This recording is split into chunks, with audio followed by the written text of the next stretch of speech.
السلام عليكم ورحمة الله وبركاته. الحمد لله رب العالمين والصلاة والسلام على سيدنا محمد وآله وصحبه أجمعين. قال الله تعالى في القرآن العظيم: أعوذ بالله من الشيطان الرجيم. بسم الله الرحمن الرحيم. ألهاكم التكاثر حتى زرتم المقابر. சதகல்லாஹுல் அலியுல் அலீம். சர்வ புகழும் புகழ்ச்சியும் இவ்வுலகை படைத்து பரிபாலித்து கொண்டிருக்கக்கூடிய எல்லாமல்ல அல்லாஹ்விற்கு, எல்லாமல்ல அல்லாஹ் ரப்புல் ஆலமீன் மேற்காணக்கூடிய திருமறை வசனத்தின் மூலமாக ஒரு மனிதனுடைய அந்த பேராசை போதுமென்ற அந்த மனதை விட்டும் பேராசை என்ற அந்த எண்ணங்கள் அந்த மனிதனை எவ்வகையிலெல்லாம் திசை திருப்பக்கூடியதாக இருக்கின்றது என்பது சார்ந்த ஒரு விஷயத்தை அல்லாஹு தாலா இவ்வாறு குறிப்பிட்டு காட்டுவான்: அல்ஹாக்குமுத் தகாசுர். செல்வமும் மக்களும் அதிகமாக வேண்டும் என்ற பேராசை அல்லாஹ்வை விட்டும் உங்களை திசை திருப்பி விட்டது. எதுவரை என்றால் ஹத்தா ஜுருத்துமுல் மகாபிர், நீங்கள் மண்ணறையை சந்திக்கின்ற வரை இப்படிப்பட்ட ஒரு பேராசை அல்லாஹ்வை விட்டு உங்களை திசை திருப்பி விட்டது அப்படிங்கிறத அல்லாஹு தாலா குறிப்பிட்டு காட்டி, இந்த உலகத்தினுடைய அந்த இன்பங்கள், செல்வங்கள், பிள்ளை செல்வங்கள், இவைகள் அனைத்தும் அல்லாஹ்வை விட்டும் நம்மை திசை திருப்பக்கூடிய இந்த உலகம்தான் தஞ்சம் அப்படிங்கிறத எண்ணக்கூடிய அளவிற்கு மனிதனுடைய செயல்பாடுகள் மாறிவிடுகின்றது அப்படிங்கிறத, அந்த மனிதன் மரணிக்கின்ற வரை இதே நிலைதான் அந்த மனிதனுக்கு ஏற்பட்டு கொண்டிருக்கின்றது அப்படிங்கிறத அல்லாஹு தாலா குறிப்பிட்டு காட்டுறான். அதே ஒரு செய்தியை நாயகம் ஸல்லல்லாஹு அலைஹி வஸல்லம் அவங்க இவ்வாறு சொல்லுவாங்க.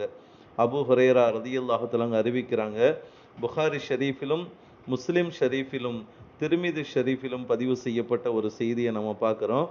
லைஸல் கினா அன் கத்ரத்தில் ஆரதி, வாழ்க்கையில் வசதிகள் அதிகமாக இருப்பது செல்வம் அல்ல.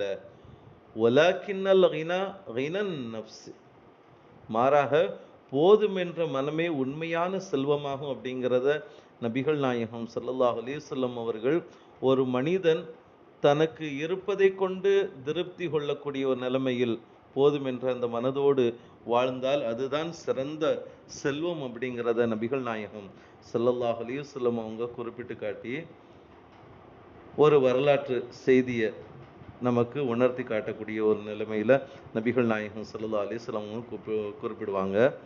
ஹக்கீம் இப்னு ஹிஷாம் ரலியல்லாஹு தஆலா அவங்க அறிவிக்கக்கூடிய ஒரு செய்தி புகாரி ஷரீஃபிலும் முஸ்லிம் ஷரீஃபிலும் திர்மிதி ஷரீஃபிலும் பதிவு செய்யப்பட்ட ஒரு செய்தியை நம்ம பார்க்குறோம்.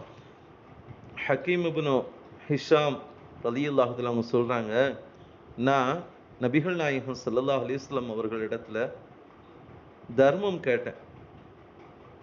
அப்படி கேட்கின்ற பொழுது நாயகம் ஸல்லல்லாஹு அலைஹி வஸல்லம் அவங்க எனக்கு என்ன செஞ்சாங்க, தர்மம் கொடுத்தாங்க, சதக்கா கொடுத்தாங்க. பிறகு நான் போய் என்ன செஞ்சேன், நபிகள் நாயகம் ஸல்லல்லாஹு அலைஹி வஸல்லம் இடத்துல கேட்டேன், கொடுத்தாங்க. திரும்பவும் நான் போய் என்ன செஞ்சேன், கேட்டேன். அப்பொழுதும் கொடுத்து விட்டு என்னிடத்துல நபிகள் நாயகம் ஸல்லல்லாஹு அலைஹி வஸல்லம் அவங்க ஒரு செய்தியை சொன்னாங்க. அதாவது எவ்வாறு சொன்னாங்கன்னா, யா ஹக்கீம், ஓ ஹக்கீமே, இன்ன ஹாதல் மால, நிச்சயமாக இந்த செல்வங்கிறது ஹலீரத்துன் பசுமையானதும் ஹுல்வத்துன் இனிமையானதும் ஆகும் அப்படின்னு சொல்லிட்டு அடுத்தது சொன்னாங்க நாயகம் ஸல்லல்லாஹு அலைஹி வஸல்லம் அவங்க, ஃபமன் அஹதஹு பிதீபி நஃப்ஸின், யார் இதை பேராசையின்றி நல்ல எண்ணத்துடன் பெறுகின்றாரோ, இந்த செல்வத்தை பேராசை இல்லாம நல்ல எண்ணத்துடன் ஒரு மனிதர் பெறுகின்றாரோ, பூரிக லஹு ஃபீஹி, அவருக்கு அதுல அல்லாஹு தஆலா என்ன செய்வான், பரக்கத் என்ற அருள் வளத்தை அல்லாஹு தஆலா வழங்குவான்.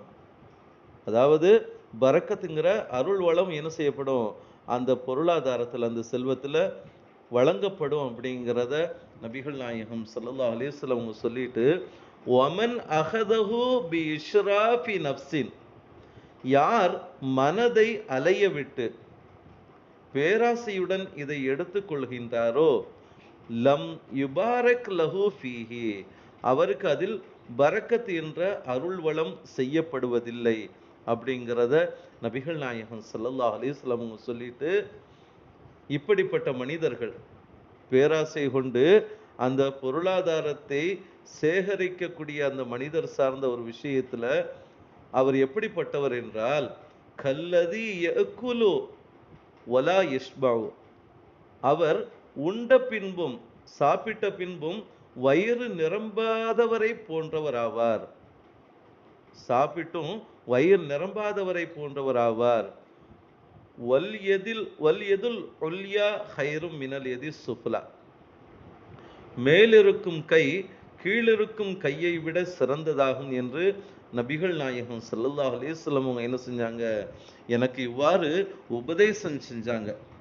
அப்படி உபதேசம் செய்த பின்பு நான் நபிகள் நாயகம் ஸல்லல்லாஹு அலைஹி வஸல்லம் அவர்களிடத்துல சொன்னேன், நாயகமே யா ரசூலல்லாஹ், தங்களை சத்திய மார்க்கத்துடன் அனுப்பிய அல்லாஹ்வின் மீது ஆணையாக, தங்களுக்கு பின் இந்த உலகை விட்டும் பிரியும் வரை, தங்களுக்கு பின்பு நான் இந்த உலகத்தை விட்டும் பிரியும் வரை யாரிடமும் எதையும் கேட்டு அவரது செல்வத்தை நான் என்ன செய்ய மாட்டேன், குறைக்க மாட்டேன் யா ரசூலல்லாஹ் அப்படின்னு சொல்லி, நான் இதுக்கு பிறகு நான் என்ன செய்ய மாட்டேன், யார்கிட்டையும் நான் எதுவும் கேட்க மாட்டேன் அப்படிங்கிற மாதிரி நான் சொல்லிட்டேன்.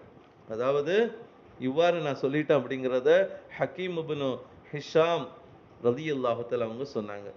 இந்த ஹதீஸினுடைய இரண்டாவது அறிவிப்பாளராகிய உர்வத் இப்னு ஜுபைர் ரஹ்மத்துல்லாஹி அலைஹி அவர்கள் சொல்றாங்க, ஹஸ்ரத் சையதுனா அபூபக்கர் சித்திக் ரலியல்லாஹு தஆலா அன்ஹு அவர்களின் ஆட்சி காலத்தில் தர்ம பொருளை பெற்றுக்கொள்ளுமாறு ஹக்கீம் இப்னு ஹிஷாம் ரலியல்லாஹு தஆலா அன்ஹு அவர்களிடத்துல சொல்லப்பட்டுச்சு. இந்த தர்ம பொருளை நீங்க வாங்கிக்கிடுங்க அப்படின்னு சொல்லி அவங்களுடைய அந்த கஷ்ட சூழ்நிலையை அறிந்து சொல்லப்பட்ட பொழுது அதை ஏற்க மறுத்து விட்டார்கள் ஹக்கீம் இப்னு ஹிஷாம் ரலியல்லாஹு தஆலா அன்ஹு அவர்கள். அதற்கு பிறகு ஹஸ்ரத் உமர் ரலியல்லாஹு தஆலா அன்ஹுடைய ஆட்சி காலத்துல தர்ம பொருளை பெற்றுக்கொள்ளுமாறு சொன்ன பொழுதும் ஹக்கீம் இப்னு ஹிஷாம் ரலியல்லாஹு தஆலா அவங்க வாங்க மறுத்து விட்டார்கள். உடனே ஹஸ்ரத் உமர் ரலியல்லாஹு தஆலா அவங்க சொன்னாங்க, முஸ்லிம் சமுதாயமே, ஃபைஉ என்னும் இந்த பொது நிதியிலிருந்து தமது பங்கை பெற்றுக்கொள்ளுமாறு ஹக்கீமை நான் அழைத்தேன், அவர் ஏற்க மறுக்கின்றார் என்பதற்கு நீங்களே சாட்சி கூறுங்கள் என்பதாக ஹஸ்ரத் உமர் ரலியல்லாஹு தஆலா அவங்க சொல்லி, இவ்வாறு நபி அவர்களுக்கு பிறகு தாம் இறக்கும் வரை மக்களில் யாரிடத்திலும் என்ன செய்யல, எதையும் அவர்கள் கேட்டு பெறவில்லை அப்படிங்கிறத உர்வத் இப்னு ஜுபைர் ரலியல்லாஹு தஆலா அவர்கள் என்ன செய்றாங்க, இந்த ஹதீஸினுடைய அறிவிப்புல இவ்வாறு சொல்லப்படுகின்றது. அன்பானவர்களே, ஆக இதை கொண்டு நமக்கு நோக்கம் என்ன என்பதை நாம் பார்க்கின்ற பொழுது, அல்லாஹு தஆலா நமக்கு வழங்கி இருக்கக்கூடிய அந்த ரிஸ்க்குகளை கொண்டு நாம் போதும் என்ற மனதோடு திருப்தியோடு நாம் வாழ்ந்தோமையானால் அதில் அல்லாஹு தஆலா என்ன செய்கிறான், மென்மேலும் பரக்கத் செய்கிறான். இது உளப்பூர்வமாக நாம் ஏற்றுக்கொள்ளக்கூடிய ஒரு விஷயமாகவும் இருந்து கொண்டிருக்கின்றது. இப்போ நம்ம என்ன செய்கிறோம், நமக்கு ஏதாவது ஒரு தேவை இருக்குதுன்னா அல்லாஹ்விடத்துல கேட்டோம்னா அந்த தேவையை பூர்த்தி செய்யக்கூடிய நிலைமையில் அல்லாஹு தஆலா நமக்கு என்ன செய்கிறான், அன்றாடம் உண்டான ரிஸ்க்குகளை நமக்கு நிதர்சனமாக தருகின்றான் அப்படிங்கிறத உண்மையான முஃமின்கள் உணரக்கூடிய வகையில் அல்லாஹு தஆலா நம்முடைய வாழ்க்கையை அமைக்கிறான். அந்த வாழ்க்கை வாழும் பட்சத்தில் குறைவான பொருளாக இருந்தாலும் நிறைவான பரக்கத்து அதில் நமக்கு கிடைக்க பெறுகின்றது அப்படிங்கிறத இந்த வரலாற்று குறிப்பின் மூலமாக நாயகம் ஸல்லல்லாஹு அலைஹி வஸல்லம் அவருடைய பொன்மொழியின் மூலமாக நாம் அறிய முடிகின்றது. அத்தகைய நல்ல தன்மைகளோடு அல்லாஹு தஆலா நம்மை வாழச் செய்து நமக்கு வழங்கப்பட்ட அந்த ரிஸ்க்குகள் அதே போன்று பிள்ளை செல்வங்கள் அனைத்திலும் அல்லாஹு தஆலா மென்மேலும் பரக்கத் செய்து கண் குளிர்ச்சியான ஒரு வாழ்க்கை வாழ்வதற்கும் மன நிறைவோடு நிம்மதியோடு வாழக்கூடிய பாக்கியத்தையும் அல்லாஹ் நம் அனைவருக்கும் வழங்கிடுவானாக. ஆமீன். வாஹிர் தஅவானா அனில் ஹம்துலில்லாஹி ரப்பில் ஆலமீன். அஸ்ஸலாமு அலைக்கும்